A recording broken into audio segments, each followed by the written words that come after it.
Hey, it's Mallory. Exciting news! I'm hosting the Engage Summit in Raleigh on June 25th and 26th, and I'd love to meet you there. Together, we'll dive into the mind of the modern student, what fires them up, how they interact, and what they expect in today's digital age, and how tools like AI help put them in the driver's seat of their education. We have some terrific speakers, including our closing keynote, New York Times bestselling author Jeff Selingo. Sessions will dig into practical ideas and innovative strategies to get your team more student-centered and ready to adopt AI. And many of your favorite Enrollify hosts are presenting too, like Jamie Hunt, Jenny Lee Fowler, and Brian Gross. Use the discount code Enrollify50 for an extra $50 off your registration. Learn more and register at engage.element451.com. We can't wait to see you there.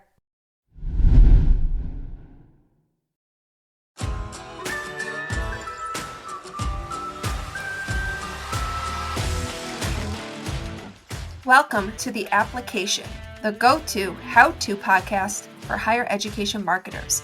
I'm your host, Allison Tercio, Assistant Vice President of Enrollment and Marketing at Siena College. Whether you're a seasoned pro or just starting out, this podcast is packed with practical tips and actionable advice to help you elevate your marketing game. In each snackable episode, we bring in experts to share their insights and experience on the topics that matter most to you. Got a question or idea you'd like us to cover? Email team@enrollify.org or reach out to me on Twitter or LinkedIn. The Application is part of the Enrollify Podcast Network, and if you like this show, you'll definitely want to check out our other higher ed focused podcasts on admissions, tech, marketing, and more. They're packed with stories, ideas, and tools to help you be the best in your field. All right, it's time for the show.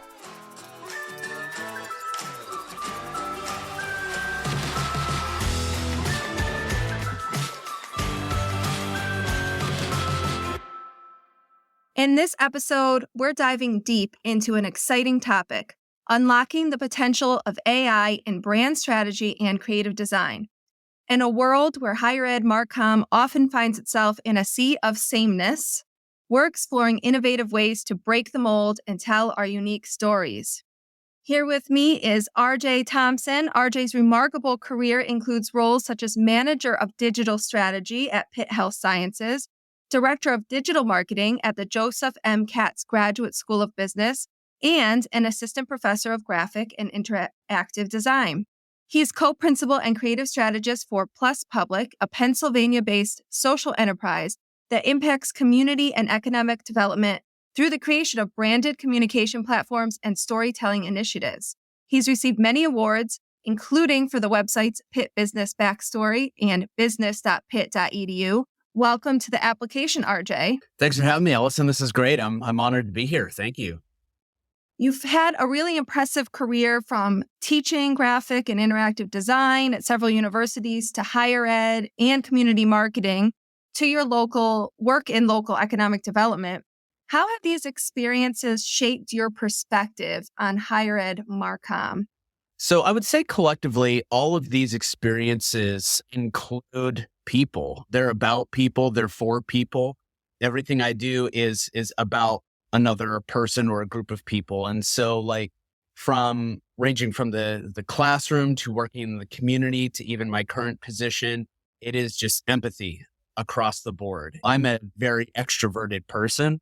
So I like getting out there and interacting with people and learning about people and what interests them, what their pain points are, all of these different considerations. And I feel that this has informed very particular creative problem solving process for me, but also a standard short sequence of inquiry. So ultimately it's empathy and curiosity and creating solutions for other people that makes everything that I do really exciting.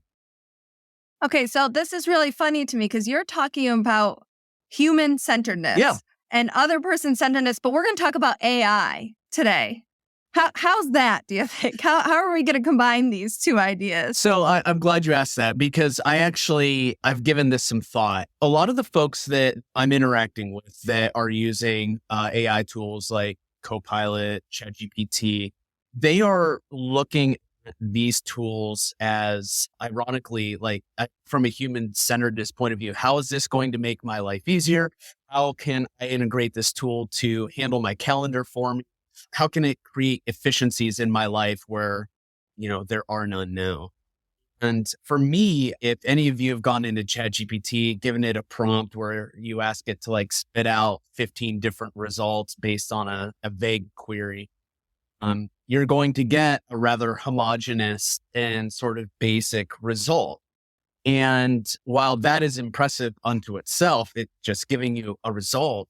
How actionable is that result? So I want to be able to use the right tools for the right reasons, for the right problems, but then also keep human creativity intact, which, human creativity is really, so innate to our humanness, but also led to the creation of all of these tools. So it is still the original source point, right? And so for me, I want to be informed by these tools, but I don't want them to necessarily be making creative decisions for me. That's my position. The rest of the world, it seems, is like, go into Dolly, go into Firefly, generate these images and just post it. And yay, we didn't have to pay a freelancer or a designer to do this. Huzzah. And like, I have a fundamental issue with that. Yeah. And it's interesting to me because AI is totally a buzzword, right? It's not the first time that I've talked about this on an episode for the application, but I think your perspective on this and its use for creativity and how you use it for creative design and for brand strategy is a different perspective. It's a different angle on it. How have you seen it impact those things in a positive way? I think we've all seen the negative ways. Like I can spot a LinkedIn post that was generated by ChatGPT from a mile away. I see all of you. They all look the same, by the way. We can tell it's not really you. But in what ways have you seen it be able to impact this creative process in a positive way? I'm not seeing a whole lot of it, which is both kind of distressing, but also puts me at ease.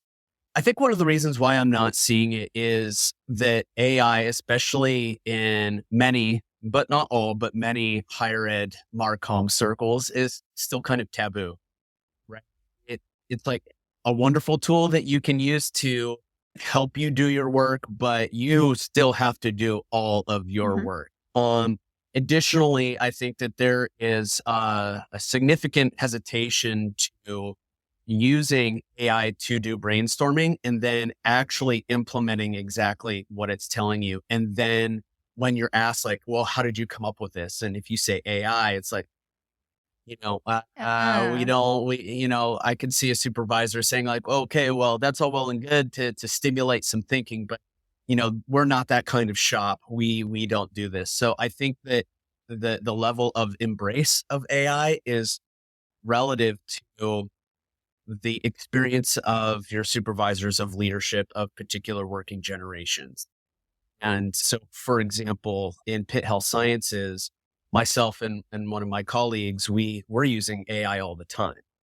But we're using it in ways that inform our work and makes some shortcuts, makes some efficiencies happen, but we're not so reliant on it that we can't do the work by itself without it.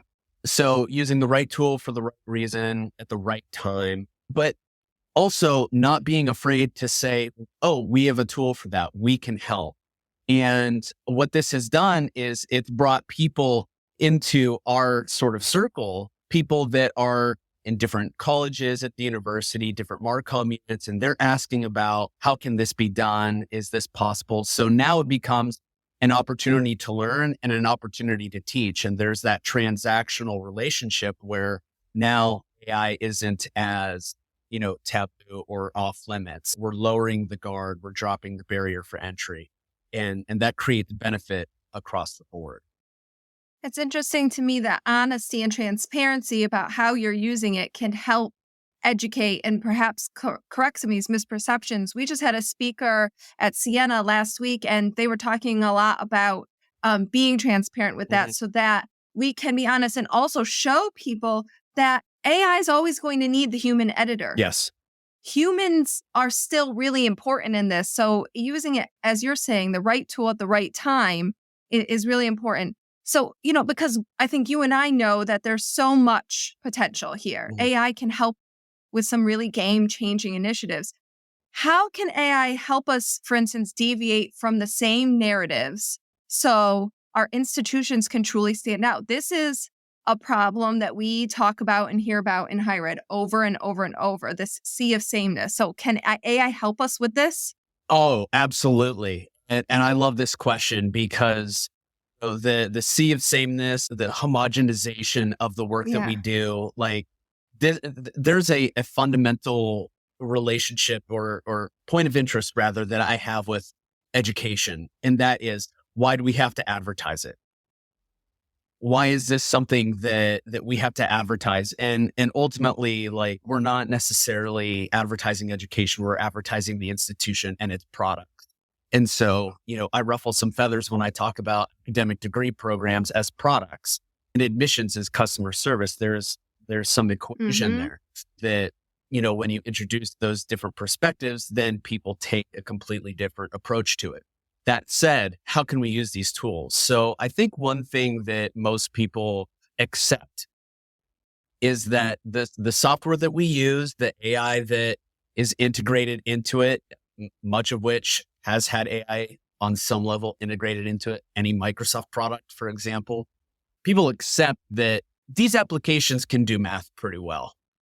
We don't question the math that they do. We'll question the creative output, but not the mathematics, right? So one of the things that I'm doing with AI is I'm using it for data analysis. And so in a sea of sameness, and where all leaders basically tell a variation on the same story, how can we be different? How can we justifiably prove through objective data that we've told this story literally a million times? And so being able to use AI tools, integrating that with Excel or some other type of spreadsheet or other tool in general, we're able to input all of the stories that we're telling and then analyze. And from that, we can extract like the essence of the brand pillars. How are those woven into one story or several stories? It looks like a process of elimination. You narrow the focus over time. And I'm simplifying this process, but you can use this same sort of methodology for your competitors as well. So in Southwestern Pennsylvania, there are about 30 different institutions of higher education that serve Pittsburgh, parts of West Virginia, Ohio. And so even where I'm at Pitt, we're the biggest dog in town, but we still compete with some of these smaller schools for enrollment for specific programs. So being able to essentially data scrape or scrape all of the content off of their websites, out of their advertising, out of their social media, compile this into various layers of spreadsheets, and then run language analysis on all of it, even just number-based analysis to see how many times a word is used, or what is the most frequently used emotional touch point in our marketing, or what's the most frequently used tagline. We can assess all of that and then say, all right, if we have a choice, we can keep zigging and making the same decision over and over and over again in different variations, or we can put all that aside and choose to zag, intentionally deviate from the norm and do something completely different and new and fresh and challenging and exciting. And I think that it takes an informed leader, a special leader, to be able to understand that objective data analysis, listen to it, and then empower their creative staff to tell a new story. And that's how we get away from the homogenization.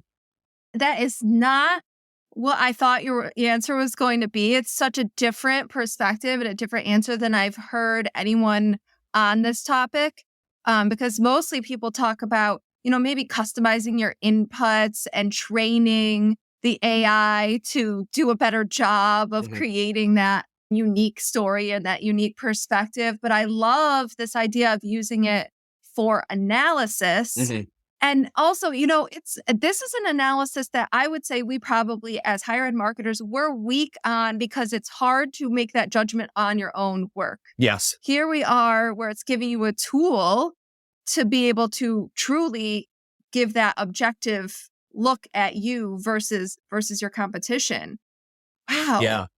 You're blowing my mind. Good. I mean, this is oblique thinking. This is intentionally looking at everything that is available and seeing what is resonating with everyone. And so to your point, like, let's build custom chat GPTs that do this, that, and the other thing. Everyone's looking at that. Yeah. Yes. I want to look at the thing that people aren't. And I think this is really it. As the program chair of EduWeb Summit 2024, I'm thrilled to invite you to Philadelphia, July 9th through 11th. With an emphasis on actionable insights, we're offering free workshops, exceptional networking, and content for marketing, communications, advancement, enrollment, web, and digital professionals. All of it focused on relevance, ROI, collaboration, and our industry's unique challenges. Application podcast listeners receive $150 off with promo code Allison24. Yeah, but I can see how your results could then feed into the custom GPTs. Oh, totally. So that they actually are different and resonating with the audience even better. So it's almost like a loop. You've added to this process in a way I don't think anyone else is thinking about yet. Yeah, it absolutely could. And that was the next logical step, was essentially this methodology can be a part of a bigger sequence. So feeding that to a GPT, letting it learn from that, and then it would be a custom GPT, and then you could train it based on that data. I've also done this in like the classroom. So, I think teachers, just as a tangent, like teachers are just overwhelmed with like reading papers all the time. So I created a GPT that would essentially read these papers, distill the basics, and then I could form a response to it using my own language. So I submitted all the papers I've ever written, conference presentations, all that stuff to try to best simulate my actual tone of voice when I'm writing. And you can get there. You can absolutely get there. So applying that methodology to the brand voice of an institution, absolutely you can do that. This is really something, because I think people know they can do that piece. We know it's trainable. Yeah. And we know we can upload and we can focus in on tone and the types of words that are used. But what you're getting at is how that comes out in a way that sounds different, or maybe not different, but sounds special, because different is hard. Yeah. It's hard for colleges and universities to find difference among each other, but we might be able to zero in on something that makes us sound, not just it's based in reality. I don't want to make it sound like we're making something up just to sound special, but finding the thing that we can say that in the audience's mind feels special. We put this to practice. And so essentially what we did, we completed this thorough data analysis. And you would think like we're scraping hundreds of websites across like a decade. Like you'd think this would take a long time. Yeah, it does sound overwhelming.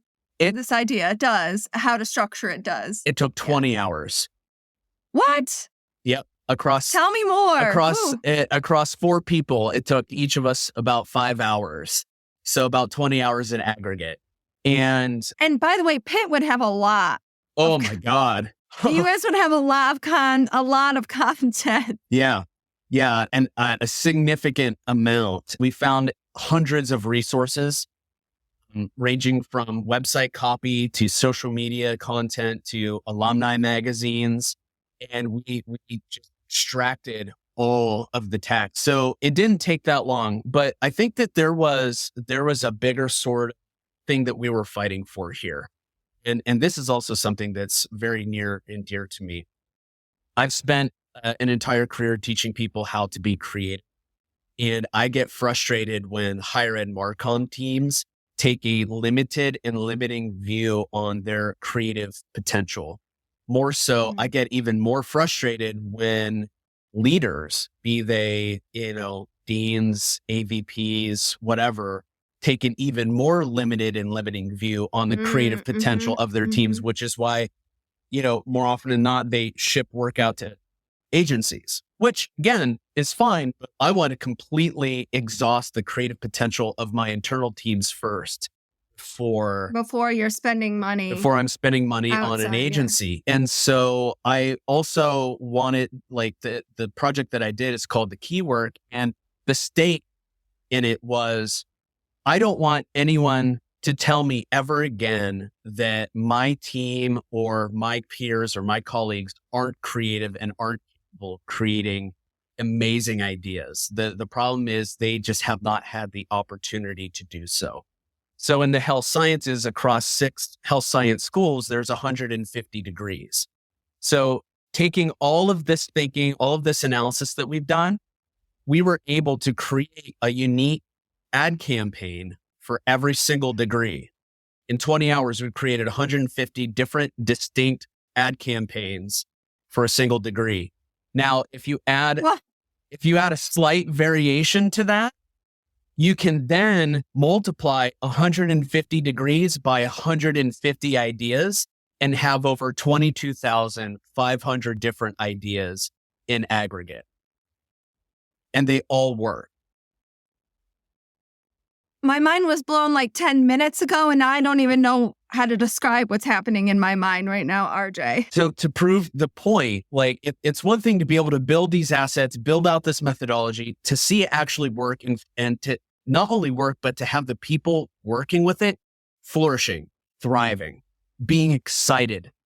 Yeah. I needed to prove. Because don't tell me creatives don't love data. Oh, creatives absolutely love. Creatives love data. They love People data. like to think that they're just one side of the brain, but creatives are actually really dual-sided when it comes to that stuff. Oh my God, you're preaching to the converted here. I often talk about being middle-brained, where you're both left and right. So anyway, aside from them thriving, I wanted them to be able to actually put these ideas into motion, actually implement them. And that's where we took the AI out of the equation. We built everything with the AI right up to the taglines, essentially. Well, I'm sorry, the purpose of the tagline, but not the tagline itself. So then we took a step back, and my team, we wrote every tagline, like 150 different taglines. And then I spent 40 straight hours developing visual mock-ups for every single one. It was really important to me that my team felt that they had the opportunity to create at this level undisturbed and without curation. And the same applied for me. So designing 150 different campaigns inside of 40 hours was absolutely a marathon. But I wanted to see that, one, I could do it, but two, that the formulaic structure that we had built into this project validated what was created. Okay. So the last step here was peer review. Okay. So I'm in the classroom, I'm writing papers, I'm doing conferencing, and peer review is very, very important to me. And so I submitted one of the campaigns to GDUSA magazine, and it was for the Best of American Graphic Design Awards. And we got in. We received an award for the work. Congratulations. Thank you. How cool. Yeah, it was amazing. So it proved that there was an audience of people that this work resonated with. And so now when we take and then actually execute at a broader level across multiple channels, across a complicated layered marketing mix, like, stands to reason that it will be different from everything else that you're seeing. It will communicate differently. It will create a different emotional resonance that ideally will influence you to act more quickly. But if anything, it'll challenge you to think about these. Yeah. Yeah. Well, at this point, I'm going to tell everyone the questions that I came into this interview with are out the window. They've been out the window for a few minutes. What I want to do though is I think most people listening right now want to understand, how do I do this? How do I do something like this? So can we just backtrack and Sure. kind of let's outline the steps. So the first step that you talked about was this idea of collecting the content that you were going to input for analysis. So there were 5 of you that worked on that. So how did you structure that work? One of the parts of this premise was, we know who we are. Deep down, we know who we are as an institution. We know who we are as colleges, departments, programs, etc. And at Pitt, we know who we are and we're writing about it constantly. Okay. Yes. But at a higher strategic level, there's always concerns of, well, we don't know if our brand pillars align with our audiences or resonate with students, or this is even how staff and faculty feel. Yeah. I think every institution is always constantly questioning their brand pillars, constantly. No doubt. There's no doubt. And I would argue that the brand pillars that at least that we have at Pitt have always been the same. They've never truly changed. What's changed is your perception toward them. And so when we're writing about our successes writ large, like, they are built with the same building blocks or the brand pillars that we've always believed in. So the premise was, we need to also validate what we also always have believed in, but we need to do it objectively. So I'd say the first step here is take a completely objective perspective on all of the work that you're doing. Take yourself out of it, take what you think you know out of it, and just approach this like it's a science project. Like, use the scientific method and just be completely objective. And what that will do is it will surprise you. It will stimulate creative thinking. Your synapses are going to start firing, and you're going to be able to improvise and think of innovative ways to solve unique, sort of wicked problems. The second step is collect as much content as possible. Now, there are ways to access and acquire content very, very easily. Okay. You can use AI tools for this, like web scraping tools, where an AI tool will just completely download an entire website, and then you'll have to clean or scrub some of this content so it distills it down to like basic text documents. And then you can upload those to like a GPT or something like that. So you collect all that data and then you organize it properly, or cleanly, logically, and then you can break these folders. You can break down the analysis into folders. So, okay, today we are only going to focus on alumni magazines, and we have 100 of them. Well, I was able to extract all of the text using Acrobat for each of these 100 magazines. Let's drop that in, and then let's drop that into GPT and develop a very specific line of questioning that we can repeat over and over and over again. So that way the prompts are one-to-one across the board. And so you can define that however you like. Things that we would ask are like, how many times was this word used, or what are used the most? Nouns, adjectives, verbs, phrases, taglines, basic.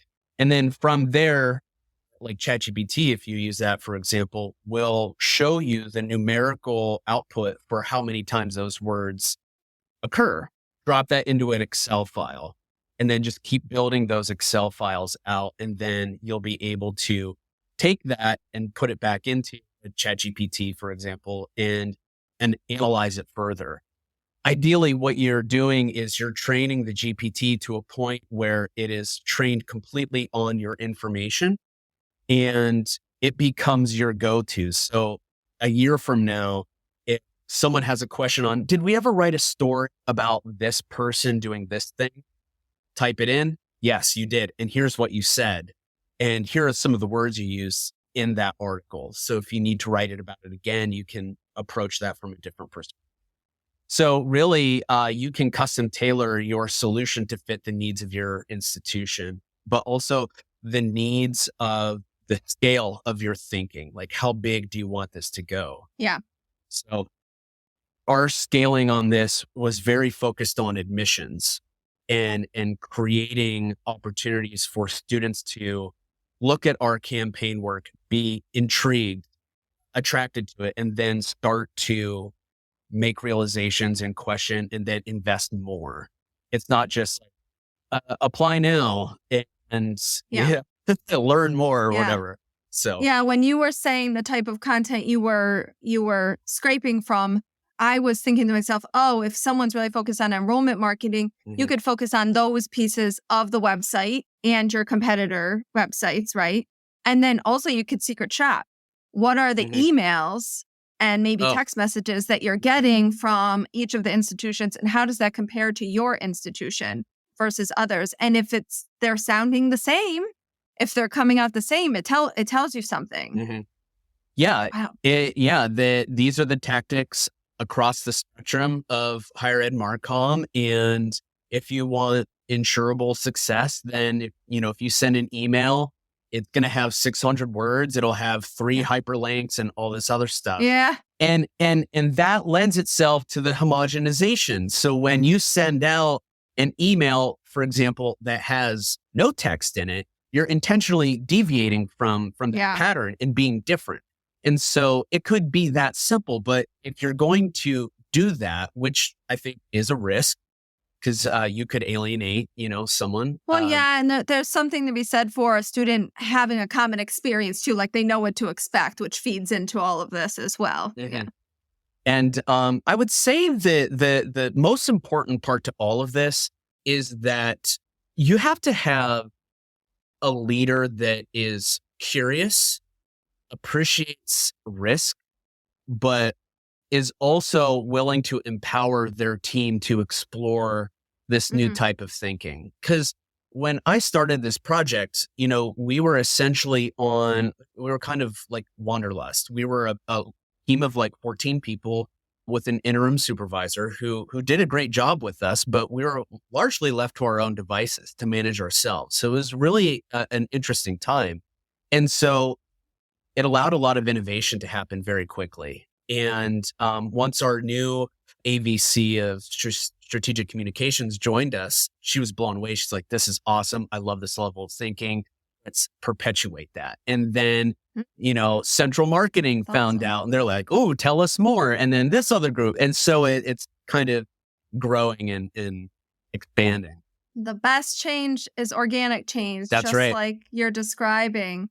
This has been incredibly insightful having you on to talk about this. The idea that we can use these tools, these AI tools, not for content creation or not just for content creation, but to inform content creation and to evaluate content creation is really something. Thank you so much, RJ. Oh, thank you, Allison. This is wonderful. And thanks to all the listeners for tuning in. If you loved this episode, make sure to give it a review and share with your friends.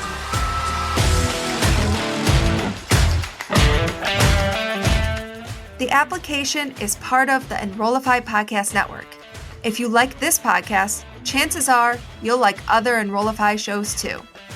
Our podcast network is growing by the month, and we've got a plethora of marketing, enrollment, and higher ed tech shows that are jam-packed with stories, ideas, and frameworks, all designed to empower you to be a better higher ed professional. Our shows help higher ed marketers and admissions professionals find their next big idea. And they feature a selection of the industry's best as your hosts. Learn from Jamie Hunt, Seth Odell, Day Kibbolds, Jeremy Tiers, and so many other of your favorite higher ed leaders. Enrollify is made possible by Element 451, the leading AI-powered all-in-one student engagement platform, helping institutions create meaningful, personalized, and engaging interactions with students. Learn more at element451.com.